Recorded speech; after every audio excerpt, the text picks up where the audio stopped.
Hello everyone, this is Thord or Tyler. I am getting to make videos to help guide you along in your shield and Viking combat endeavors. These videos will be primarily homework in a sense, as they are not going to be complete and full class sessions, but they will just be small little videos that will help remind you and guide you into properly developing yourself for the skill sets in which I hope to teach you. So anyways, the next exercise class that I'll be holding will be a shield and sword class, and so what I want to do is I want to kind of help prepare you for that by showing you a few things that if you have a shield and sword at home you can start doing that will allow you to be a little bit more prepared physically and mentally for the next class.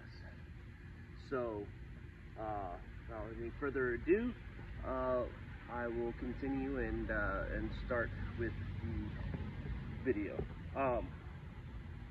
Anyways, the shield, Viking shield here, is with the boss center handle there. You want to make sure that you have proper gloves, because you'll get something called shield hand if you don't, where the shield will rub on your hand, and you will be very uncomfortable with that. Also, with wearing a Viking sword in the scabbard, this is the historical correct way to wear it, not on a belt. But here across your chest, with it being able to draw the sword like that.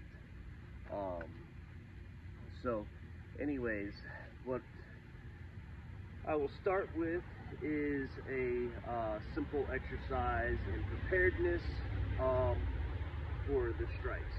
So a proper stance with the shield and sword, just the normal stance, would be like this. And your left foot forward, with your shield protruded forward like that, and your sword in the hand like this. Alright, not like this, hammer grip, remember, not like this, but like this, gripped in the pommel, shield up, and slightly rested on your shoulder, and in the position like this. Alright? Now this can be a somewhat of a strenuous position to be in, so it does require training your body and muscle memory. So with this, I would say doing exercises, working on your footwork, moving in, out, like this.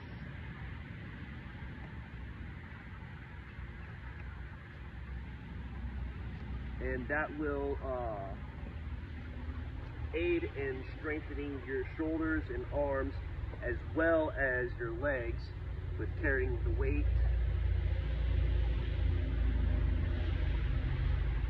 of the shield and sword, because it is it will tire you if you are not used to it and you are not properly trained strength-wise.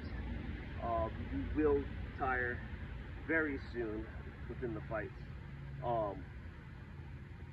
Now this isn't always 100% the stance that you're going to be into, and in fact there are many different ways in where I fight where I can conserve my energy by allowing the shield to rest on my hip and allowing my sword to rest here on my shoulder and fighting somewhat of a lazy stance. But that's not what this video is about. This video is to help prepare you for the numerous advancements with the shield and sword combo, and strengthening those muscles in which you will be saga worthy in fighting for hours. Anyways, so that is one of the first things that I want to have you work on whenever you do acquire yourself a shield and a sword. Now, the heavier the sword and heavier the shield you have, the stronger you will be, but it will also come at a cost at being slower. Now, training with a heavier sword and a heavier shield, and then fighting with a lighter shield and lighter sword will definitely make you faster, and will have you more conditioned to fight longer. I believe someone had told me about Vikings training, or was it, no, it was gladiators training with weighted swords for hours, and then they would fight, or Romans, gladiators, I don't know, but I believe it was Roman soldiers. They would fight, you know, against the Pell with heavier swords to build up that strength. So whenever they held the gladius, it was like a feather in their arms. So, you know, having a heavier sword, or a weighted sword and a heavier shield than what you would fight with can definitely be very advantageous when you are training. Then, you know, translating it then to fighting with a lighter sword and shield, you will be fast and strong, and it will feel feather-like. But I do not recommend you fight with your heavy training shield and swords. Definitely fight with a lighter sword and a lighter shield, because you will get tired faster and you will move slower in the end. Anyways, so we have our, and that right there is the footwork portion right there. The step is called a step through, where you are stepping through into a different stance. So I am in a right stance now with my right foot forward, moving forward into a left stance. And I am keeping my arms up about shoulder, just below shoulder height, and allowing them to move forward and back, creating the resistance or the weight of the weapon, creating a workout, preparing your shoulders, arms, and also your legs, because you are in a squatted position with weight, so you do work out your legs with that. Now, moving on to the next workout that I'm going to show you. It is, you can do it with many different steps, but I'm going to show you with the measure step, which the measure step is just a small foot by foot measuring yourself into their measure. So it is made to close in with the measure,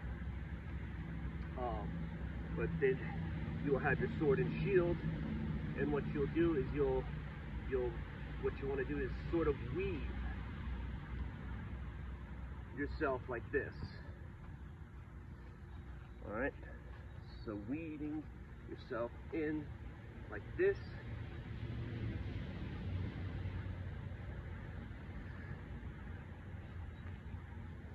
And you want to make sure that you're doing the same movement with your hands and your shield at the same time. So it's, or you want to imagine your shield as being a sword, and moving it thus like. All right. So that is the next exercise. So it is the serpent weave.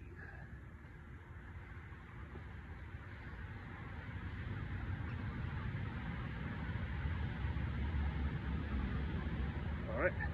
So that right there also will work out a lot of the same groups of muscles, but also create the strength within doing the your sort of like a fly, chest and deltoid fly. So the two workouts that I want you to work out for the shield training, or even after, is your